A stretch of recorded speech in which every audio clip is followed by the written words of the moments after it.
Vote ಚೋರಿ ಪ್ರಕರಣ, ಬಿಹಾರ ಚುನಾವಣೆ ಬಂದಂಥ ಸಂದರ್ಭದಲ್ಲಿ, ಚುನಾವಣಾ ಸಮಯದಲ್ಲಿ ಇವಾಗ ರಾಹುಲ್ ಗಾಂಧಿ ಅವರು ಇಲ್ಲಿ ಮಾದೇವಪುರದ ಮೇಲೂ ಅಲ್ಲೂ ಹಂಗೆ ಆಗಿದೆ ಅಂತ ಹೇಳಿದ್ರು. ಈಗ ಆಳಂದ ಕ್ಷೇತ್ರ ಅಂತೂ ಸ್ವತಃ ಅಲ್ಲಿ ಮತದಾರರೇ ಅಲ್ಲಿ ರಾಹುಲ್ ಗಾಂಧಿ ಅವರು ಅದನ್ನ ಪ್ರೆಸ್ ಮೀಟ್ ಏನೋ ಮಾಡಿದಾಗ ಮತದಾರರೇ ಹೋಗಿ ನಿಂತ್ಕೊಂಡಿದ್ರು ಅಲ್ಲಿ, ಎಸ್ ನಮ್ಗೆ ಹಿಂಗೆ ಆಗಿದೆ ಅಂತ ಹೇಳಿ. ಈಗ SIT ತನಿಖೆಯಿಂದ ಅದು ಒಂದೊಂದೇ ವಿಚಾರಗಳು ಹೊರಗಡೆ ಬರ್ತಾ ಇದೆ. ಏನು ಹೇಳ್ತೀರಿ ಅಶ್ವಿನಿ ಅವರೇ? ಮೊದಲನೇದಾಗಿ ಇದು ಯಾರೇ ಮಾಡಿದ್ರು ಇದು ಅಕ್ಷಮ್ಯ ಅಪರಾಧ. ಈ ರೀತಿ ಆಗಬಾರ್ದು. ಕಾನೂನಿನಲ್ಲಿ ಇದಕ್ಕೆ ಏನು ಕ್ರಮ ಆಗಬೇಕು, ಶಿಕ್ಷೆ ಆಗಬೇಕು, ಖಂಡಿತ ಆಗಬೇಕು. ಅದು ಯಾರೇ ಆಗಿರಲಿ ಆದಷ್ಟು ಬೇಗ ತನಿಖೆ ಮುಗಿಲಿ, ಜನಕ್ಕೂ ಗೊತ್ತಾಗಲಿ, ನಮಗೂ ಗೊತ್ತಾಗಲಿ ಯಾರು ಮಾಡಿದ್ದಾರೆ, ಯಾರು ಮಾಡಿಸಿದ್ದಾರೆ ಅನ್ನೋದು. ಫಸ್ಟ್ ಆಫ್ ಆಲ್ ನಾನು ಕೇಳೋವಂಥದ್ದು, ಈಗ ಅದು ಯಾವ ಜಿಲ್ಲೆ, ಅಲ್ಲಿ ಶಾಸಕರು ಯಾರು, ಗೆದ್ದಿರೋರು ಯಾರು, ಎಷ್ಟು ದಿನ ಆಯಿತು ಗೆದ್ದು, ಏನು ಮಾಡ್ತಾ ಇದ್ರು, ಚುನಾವಣೆ ಟೈಮಲ್ಲಿ ಗೊತ್ತಾದಾಗ ಆಗಲೇ ಗೊತ್ತಾಗಿದ್ರೆ ಆಗಲೇ ಅದನ್ನು ತಗೊಂಬರ್ಬೋದಿತ್ತು, ಆಚೆ ತರ್ಬೋದಿತ್ತು. ಇಷ್ಟು ದಿನ ಏನು ಮಾಡ್ತಿದ್ರು? ಫೈನ್, ಈಗ ತಗೊಂಬಂದಿದ್ದಾರೆ, ಮಾಡಲಿ, ಸತ್ಯಾಸತ್ಯತೆ ಗೊತ್ತಾಗ್ಲಿ, ತನಿಖೆ ಆಗಲಿ.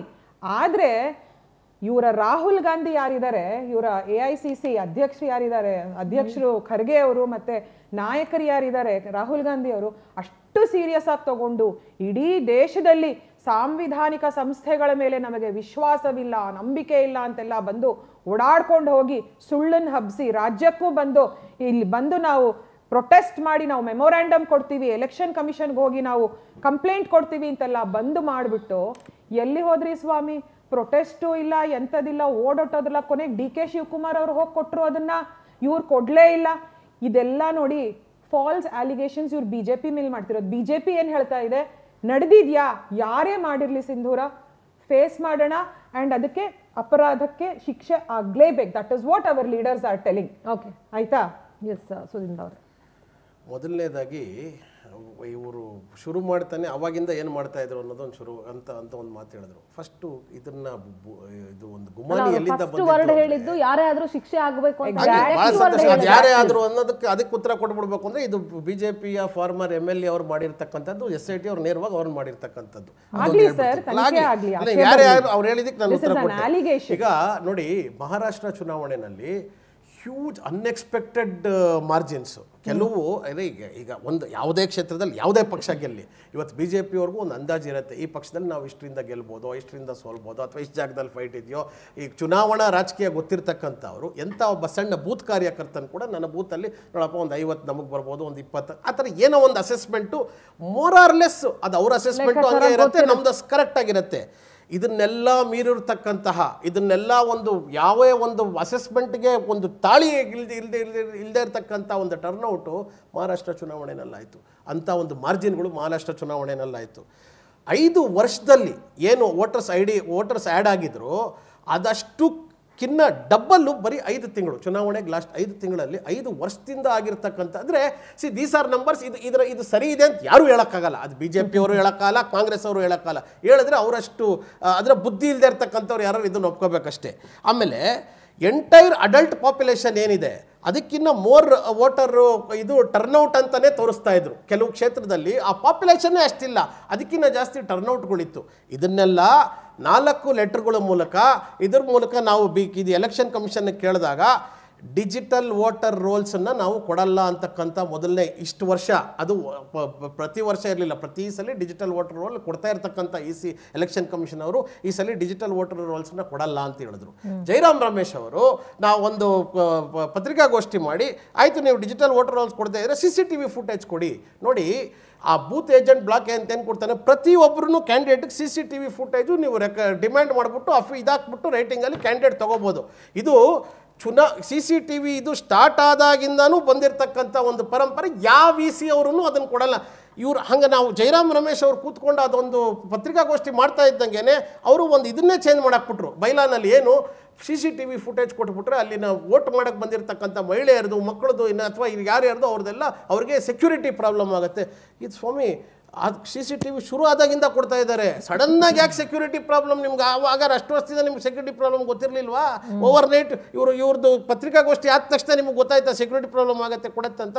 ಇಲ್ಲಿಂದ ಶುರುವಾಗಿದ್ದು ಇದು ಗುಮಾನಿ. ಇದೇನು ಅಂದರೆ ಇಲ್ಲಂಗೆ ಹೇಳ್ಬಿಡ್ತಾ, ದಿಸ್ ಇಸ್ ನಾಟ್ ಎ ಶೂಟಿ. ಇವ್ರು ಮಾಡ್ತಾರಲ್ಲ, ಏನೋ ಹೇಳ್ಬಿಟ್ಟು ಹೋಗ್ಬಿಡೋದು, ಇದಂಗಿಲ್ಲ ಅದಂಗಿಲ್ಲ. ನಾವು ಫ್ಯಾಕ್ಟ್ಸ್ ಫ್ಯಾಕ್ಟ್ಸ್ ಅಂಡ್ ಫಿಗರ್ಸ್ ಮಾತಾಡ್ತಾ ಇದ್ದೀವಿ. ಅದಾದ ನಂತರ ನಾವು ಏನು ಮಹದೇವಪುರದಲ್ಲಿ ತಗೊಂಡ್ವಿ, 40,009 ಇನ್ವ್ಯಾಲಿಡ್ ಅಡ್ರೆಸ್ ಇತ್ತು, ಒಂದೇ ವಟಾರ. ಇವತ್ತು ಕೂಡ ನಾನು ಆ ಜಾಗ ತೋರಿಸ್ತೀನಿ, ನಮ್ಮ ಬಿಜೆಪಿ ಸ್ನೇಹಿತರು ನನ್ನ ಜೊತೆ ಬಂದು ನೋಡಬೇಕು. ಒಂದ್ ನಿಮಿಷ ಹೇಳ್ಬಿಡ್ತೀನಿ, ಫಿನಿಶ್ ಮಾಡ್ಬಿಡ್ತೀನಿ. ಅದಕ್ಕೆ ನಾವು ಪವರ್ ಟಿವಿ ರಿಯಾಲಿಟಿ ಚೆಕ್ ನಡೆಸಿದಾಗ ಆ ರಾಹುಲ್ ಗಾಂಧಿ ಅವ್ರಿಗೆ ಏನ್ ಆರೋಪ ಮಾಡಿದ್ರು ಆ ರೀತಿಯಾದ ಯಾವ ದೃಶ್ಯಗಳು ಇರ್ಲಿಲ್ಲ ಆ ಜಾಗ. ಅಲ್ಲ ಒಂದು ವಟಾರದಲ್ಲಿ ನಾವು ಹೋಗಿ ನೋಡಿರ್ತಕ್ಕಂಥದ್ದು. ಇವತ್ತು ಕೂಡ ಯಾರು ಬೇಕು 10,452 ವೋಟ್ಸ್ ಒಂದು ಜಾಗದಲ್ಲಿ. ಅಲ್ಲ ಅದೇ ವಟಾರಕ್ಕೆ ನಾವು ಹೋಗಿದ್ವಲ್ಲ, ಮೂರು ಕಡೆ. ಅಲ್ಲ ಇದ್ದಾರೆ. ಒಂದು ಮನೆಯಲ್ಲಿ 88 ವೋಟ್ ಇರೋದು ಸುಳ್ಳ? ನಾನು ಹೋಗಿ ನೋಡ್ಕೊಂಡ್ ಬಂದಿದ್ದೀನಿ. ಒಂದೇ ಒಂದು ಮನೆಯಲ್ಲಿ ರೂಮ್ ಇರ್ತಕ್ಕಂಥ ಮನೆಯಲ್ಲಿ 88 ವೋಟ್ ಇದೆ. ಅರ್ಥ ಆಯ್ತಾ? ನೀವು ಒಂದ್ ಕಡೆ ಹೋಗಿರ್ಬೋದು, ಇವತ್ತು ತೋರಿಸ್ತೀನಿ. ಈಗ ನಾನು ಹೇಳ್ತಾ ಇರೋದು ಇದೆಲ್ಲ ಆನ್ ರೆಕಾರ್ಡ್. ಅದೆಲ್ಲ ಬಿಟ್ಟು ಆನಂದಕ್ಕೆ ಬಂದಾಗ ಅದೆಲ್ಲ ಬಿಟ್ಟು ಪ್ರೂಫ್ ಬರ್ತೀನಿ, ಬಂದ. ಈಗ SIT ರಚನೆ ಆದಾಗ ಆಲಂದಲ್ಲಿ ನಮಗೆ ಪ್ರೂಫ್ ಸಿಕ್ತು. ಅಲ್ಲ ನಾನು ನೋಡಿ ಇಷ್ಟೆಲ್ಲ ಆದ ನಂತರ ನಾನೇನ್ ಹೇಳ್ತಾ ಇದ್ದೀನಿ, this is all the which led to current what. SIT ರಚನೆ ಆದಾಗ ಬಿಜೆಪಿ ನಾಯಕರು, ಬಿಜೆಪಿ ಒಬ್ಬ ಫಾರ್ಮರ್ MLA 6,018 ವೋಟ್ನ ಡಿಲೀಷನ್ ಅನ್ನ ಯಾವುದೋ ಒಂದು ಸೈಬರ್ ಇದರಲ್ಲಿ ಕೂತ್ಕೊಂಡು ಇವರು ಬಾರಿಂದ ಮಾಡಿದ್ದಾರೆ ಅಂತ ಹೇಳೋದಿಕ್ಕೆ ತನಿಖೆ ನಡೀತಾ ಇದೆ. ನಾನೆಲ್ಲ ಹೇಳ್ತಾ ಇರೋದು ಆಯ್ತಾ, ಯಾವುದೇ ಪ್ರೂಫ್ ಸಿಕ್ಕಿಲ್ಲ. SIT ರಿಪೋರ್ಟ್ಗೂ ನಿಮಗೆ ವ್ಯತ್ಯಾಸ ಗೊತ್ತಿಲ್ಲ ಅಂದ್ರೆ ಜನನ ಮಿಸ್ಲೀಡ್ ಮಾಡಬೇಡಿ. ತನಿಖೆ ಆಗಲಿ, ಯಾರಾದ್ರೂ ಮಾಡಿದ್ರು ಅಪರಾಧ. ನಿಮಗೆ ಗೊತ್ತಿಲ್ಲ ಅಂದ್ರೆ ತಿಳ್ಕೊಳ್ಳಿ, ಗೊತ್ತಿಲ್ಲ ಅಂದ್ರೆ ದಯವಿಟ್ಟು ತಿಳ್ಕೊಳ್ಳಿ, ಗೊತ್ತಿಲ್ಲದೆ ಇದ್ರೆ ತಿಳ್ಕೊಳ್ಳಿ. SIT ತನಿಖೆ ಬಂದಿರತಕ್ಕಂಥದ್ದನ್ನ ನಾನು ಮಾತಾಡ್ತಾ ಇರೋದು, ನಾನು ಹೇಳ್ತಾ ಇರೋದಲ್ಲ. ಇಲ್ಲಿ ಕೂತ್ಕೊಂಡು ನಿಮ್ಗೆ ಗೊತ್ತಿಲ್ಲ ಅಂದ್ರೆ ದಯವಿಟ್ಟು ತಿಳ್ಕೊಂಡು ಮಾತಾಡಿ. ತಿಳ್ಕೊಂಡೆ ನಾನು ಇಲ್ಲಿ ಬರೋದು. SIT ಆಗಿರೋದು ಸುಳ್ಳ? SIT ಸುಳ್ಳ? SIT ಹೇಳ್ತಾ ಇರೋದು ಸುಳ್ಳ? SIT ಹೇಳ್ತಾ ಇರೋದು ಸುಳ್ಳ? SIT ಹೇಳ್ತಾ ಇರೋದು ಸುಳ್ಳ? ಡೈವರ್ಟ್ ಮಾಡಬೇಡಿ, ಮಾತನ್ನ ಡೈವರ್ಟ್ ಮಾಡಬೇಡಿ, ತಪ್ಪಿಸ್ಕೋಬೇಡಿ. SIT ಹೇಳ್ತಿರ್ತಕ್ಕಂಥ ಸುಳ್ಳ? ಅದನ್ನೇ ಹೇಳ್ತಾ ಇರೋದು. ನಾನು ಹೇಳ್ತಾ ಇದ್ದೀನಿ, ನಾನು ಇಶ್ಯೂ ಕಾರ್ನರ್ ಸ್ಟೋನ್ ಅಂತ ಹಿಡಿದು ಇವತ್ತು ತನಕ ನಾನು ನೀಟಾಗಿ ಮಾತಾಡ್ತಾ ಇದ್ದೀನಿ. ಸುಮ್ಮನೆ ಕೂಗಾಡ್ಬಿಟ್ರೆ ಅವ್ರ ಹತ್ರ ವಿಷಯ ಇಲ್ಲದೆ ಇದ್ದಾಗ, ವಿಷಯ ಗೊತ್ತಿಲ್ದಿದ್ದಾಗ ಕೂಗಾಡೋದು ಬಹಳ ಸಹಜ ಅಲ್ಲ, ಒಪ್ಕೋತೀನಿ. ಈಗ ನೀವು ಕೂಗಾಡೋದು ಸಹಜ. ಯಾಕೆಂದ್ರೆ ನಿಮ್ಮ MLA ಒಬ್ಬ ಸಿಗಾಕೊಂಡಾಗ, ನಿಮ್ಮ ಫಾರ್ಮರ್ MLA ಒಬ್ಬ ಸಿಗಾಕೊಂಡಾಗ ಖಂಡಿತ ಮಾಡಿ ಬಹಳ ಸಂತೋಷ, ಮಾಡಬೇಕು. ನಿಮ್ಮ MLA ವಿರುದ್ಧ ಮಾಡಿ, ನಿಮ್ಮ ಫಾರ್ಮರ್ MLA ವಿರುದ್ಧ ಮಾಡಿ. ಕೊಟ್ಟಿಲ್ಲ, ನನ್ನ ಮಾತೇ ಮುಗಿಸಿಲ್ಲ. ನಾನು ಫಸ್ಟ್ ಇಂದ ವೆರಿ ಕ್ಲಿಯರ್ ಆಗಿ ವೋಟ್ ಚೋರಿದು ಫಸ್ಟ್ ಸ್ಟೆಪ್ ಇಂದ ಹಿಡಿದು ಇಲ್ಲಿ ತನಕ ಹೇಳ್ಕೊಂಡ್ ಬರ್ತಾ ಇದ್ದೀನಿ. ನೀವು ಸುಮ್ಮನೆ ಏನೋ ಹಿಂಗ್ ಕೂಗಾಡ್ಬಿಟ್ರೆ, ಏನು ಗೊತ್ತಿಲ್ಲ ಕೂಗಾಡ್ಬಿಟ್ರೆ ಅದು ನಿಮ್ಮ ಇಷ್ಟ. ಅದು ಕೂಗಾಡ್ಕೋಬಹುದು, ಎಷ್ಟಾರು ಜನಕ್ಕೆ ಸತ್ಯ ಗೊತ್ತಿದೆ.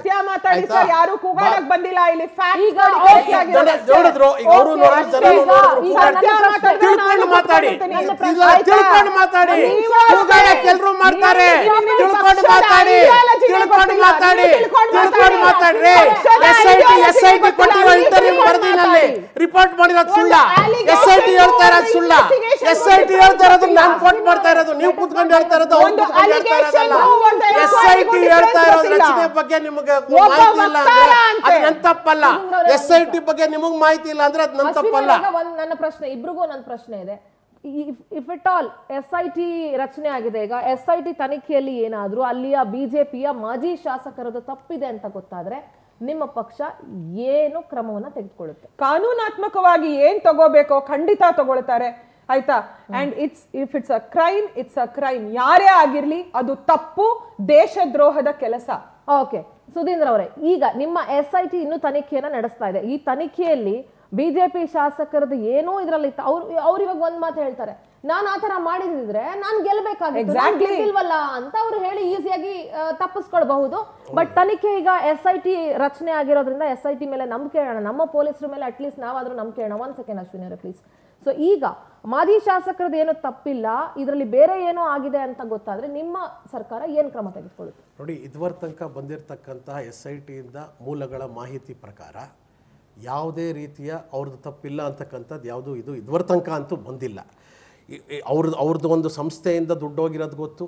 ಅವರೇ ನಡೆಸ್ತಾ ಇರ್ತಕ್ಕಂಥ 3 ಜನ ಏನು ರೌಂಡ್ ಅಪ್ ಮಾಡಿದ್ದಾರೆ ಈಗ, ಅದು ಅವರ ಅತ್ಯಂತ ಒಬ್ಬ ಆತ್ಮೀಯರ ಅತ್ಯಂತ ಸಹಚರರು ಅನ್ನೋದು, ಅಂದರೆ ಜೊತೆಗಿದ್ದಿರ್ತಕ್ಕಂಥವ್ರು ಭಾಳ ಅತ್ಯಂತ ಆತ್ಮೀಯರು ಅನ್ನೋದಾಗಿದೆ. ಅವರು ಯಾವ ಇದರಲ್ಲಿ ಕೂತ್ಕೊಂಡು ಏನು ಸೈಬರ್ ಸೆಂಟ್ರಲ್ಲಿ ಕೂತ್ಕೊಂಡ್ಬಿಟ್ಟು ದುಡ್ಡುಗಳು ಕೊಟ್ಟು ಮಾಡಿದ್ದಾರೆ, ಅದರದ್ದು ಇದು ಸಿಕ್ಕಿದೆ. ಇನ್ನು ಇಷ್ಟೆಲ್ಲ ಒಂದು ಪ್ರೂಫ್ ಸಿಕ್ಕಿದ ಮೇಲೆ ಅದು ಅವರಲ್ಲ ಅಂತ ಹೇಳ್ತಕ್ಕಂಥ ಬರದೇ ಇಲ್ಲ ಅನ್ನೋದು ನನ್ನ ಅನಿಸಿಕೆ. ಯಾಕೆಂದರೆ ಫಸ್ಟ್ ಸ್ಟೆಪ್ಪಲ್ಲಿ ಇಲ್ಲ, ಇವ್ರು ಇನ್ನೂ ಅಲಿಗೇಷನ್ ಮಾಡ್ತಾ ಇಲ್ಲ, ಆಗಿರ್ಬೋದು ಇಲ್ಲ ಅಂತ ಹೇಳ್ತಾ ಇಲ್ಲ. ಇದರಲ್ಲಿ 3-4 ಹಂತದಲ್ಲಿ ಆಲ್ರೆಡಿ ಇದಕ್ಕೆ ಪುರಾವೆಗಳು ಸಿಕ್ಕಿದೆ. 4 ಹಂತದ ಪುರಾವೆಗಳು ಸಿಕ್ಕ ನಂತರ ಇದು SIT ಹೇಳ್ತಾ ಇರೋದು. ಹೇಳ್ತೀನಿ ನೋಡಿ, ಇದಕ್ಕೂ ಕಾಂಗ್ರೆಸ್ ಪಕ್ಷಕ್ಕೂ ಯಾವ ಸಂಬಂಧ ಇಲ್ಲ, ಇದಕ್ಕೂ ಇವ್ರಿಗೂ ಯಾವ ಸಂಬಂಧ ಇಲ್ಲ. ಇವಾಗ ಮೂಡಾ ಪ್ರಕರಣ ಹಗರಣ ನಡೀತು ಆಯ್ತಾ, ಸಿದ್ದರಾಮಯ್ಯನವರು ಆರೋಪಿ ಆದ್ರು ಅಲ್ಲಿ ಆಯ್ತಾ, ಹಂಗಂದ್ಬಿಟ್ಟು ಸಿದ್ದರಾಮಯ್ಯನವ್ರು ಮಾಡಿದ್ದಾರೆ ಅಂತ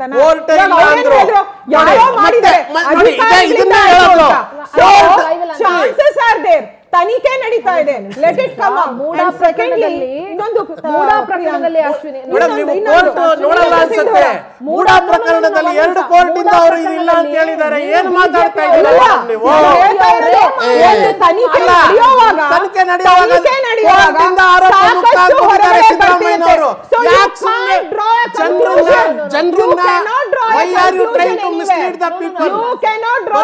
ಈ ತರ ಮಾತಾಡ್ತಾ ಇದ್ರೆ ಏನು ಬೇಕಾದ್ರೂ ಮಾತಾಡಬಹುದು. When the inquiry is still happening, you can't draw any conclusions. That is what I'm trying to say. Court ಆಗಿದೆ ಬಂದಿರೋದನ್ನ ಕನ್ಕ್ಲೂಷನ್ ಮಾಡ್ತಾ ಇದ್ದೀರಾ? Yes sir, please. Okay, Ashwini ಅವರೇ, ನೀವು ಹೇಳಿದಕ್ಕೆ ನಾನು ಉತ್ತರ ಕೊಟ್ಬಿಡ್ತೀನಿ. ಮೂಡಾ ಪ್ರಕರಣ ಬೇರೆ, ಈ ಪ್ರಕರಣ ಬೇರೆ. ನಿಮ್ಮ ದಾರಿಗೆ ಬರ್ತೀನಿ, ನಿಮ್ಮ ಮಾತಿಗೆ ಬರಬೇಕು ಅಂತಂದ್ರು. ಅವತ್ತು ಆರೋಪ ಮಾಡಿ ಪ್ರಕರಣ ಕೋರ್ಟ್ ಅಲ್ಲಿ ಇದ್ರೂ ನಿಮ್ಮ ಬಿಜೆಪಿಗರು ಯಾರೂ ಕೂಡ ಕನ್ಕ್ಲೂಷನ್ಗೆ ಬರಬಾರ್ದು ಅನ್ನೋ ಅಷ್ಟು ಮೆಚುರಿಟಿ ತೋರಿಸ್ಲಿಲ್ಲ. ನಿಮ್ಮ ಬಿಜೆಪಿಯವರು ಪ್ರತಿಯೊಬ್ರು ಸಿದ್ದರಾಮಯ್ಯ ಅವರೇ ಮಾಡಿದ್ರು ಅಂತ ಪ್ರತಿ ಸಲನ ಅವ್ರ ಮೇಲೆ ಆರೋಪ ಮಾಡಿದ್ರೆ ಹೊರತು ಯಾರು ಬರಬಾರ್ದು ಅನ್ನೋ ಮೂಡಾ ಇರೋದು ಮೈಸೂರು, ಅವರು ಉಸ್ತುವಾರಿ ಸಚಿವರು ಆಯ್ತಾ,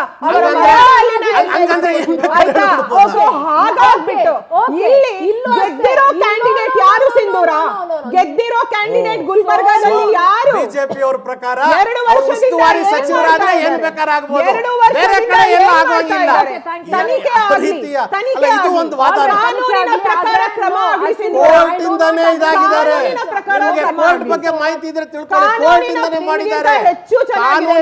ಕಾನೂನೇ ಕೋರ್ಟ್ ಅಂತಾನೆ ಕಾನೂನು, ಕೋರ್ಟ್ ಇಂದಾನೇ ಹೆಚ್ಚಿದ್ರೆ ತಗೊಳ್ಳಿ. ಅಂದ್ರೆ ಅದನ್ನ ಹೇಳಿ, ಗೊತ್ತಿರೋದನ್ನ ಹೇಳಿ. ಯಾರ ಹತ್ರ ಹೇಳಿಸ್ಕೊಳ್ಳೋ ಬರೋದು ಬೇಡ, ಆದ್ರೆ ಕೋರ್ಟ್ ಅಲ್ಲಿರೋದನ್ನ ಗೌರವಿಸಿ. ಅಯ್ಯೋ ಆಯ್ತು ಸರ್, ಫಸ್ಟ್ ನೀವು ಜನರನ್ನ ಗೌರವಿಸಿ, ಜನರಿಗೊಂದು ಒಳ್ಳೆ ಆಡಳಿತ ಹೇಳಿ. ಜನರ ಪರವಾಗಿ ನಾನು ಹೇಳ್ತಾ ಇದ್ದೀನಿ, ಜನರ ಪರವಾಗಿ ನಾನು ಹೇಳ್ತಾ ಇದ್ದೀನಿ. ನಿಮ್ಮಿಂದ ತಿಳ್ಕೊಬೇಕಾಗಿಲ್ಲ, ಆಯ್ತಾ? ಗೊತ್ತಿದೆ ಸರ್ಕಾರ ಘೇರಾವ್ ಆಗ್ತಾರೆ, ಇನ್ನ ಘೇರಾವ್ ಆಗಕ್ಕೆ ಶುರು ಮಾಡ್ತಾರೆ. ಇನ್ನ ಹುಷಾರಾಗಿರಿ. ಟೆಕ್ನಿಕಲ್ ಟೀಮ್ ಕ್ಯಾಂಪ್ ಕೊಡ್ರಪ್ಪ ನಂಗೆ.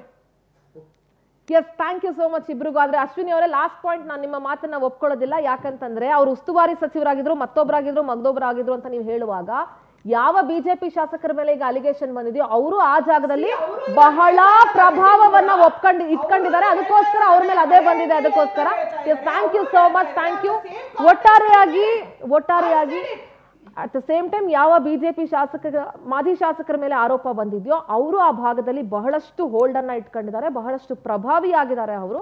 ಹಾಗಾಗಿ ಅವ್ರ ಮೇಲೂ ಆರೋಪ ಬಂದಿದೆ. ನೋಡೋಣ ಇದು ಎಲ್ಲಿವರೆಗೂ ಹೋಗುತ್ತೆ SIT ತನಿಖೆ ಅಂತ. ಬಟ್ ತಪ್ಪು ಯಾರೇ ಮಾಡಿದ್ರು ತಪ್ಪು, ಅದಕ್ಕೆ ಖಡಾಖಂಡಿತವಾಗಿ ಶಿಕ್ಷೆ ಆಗಲೇಬೇಕು.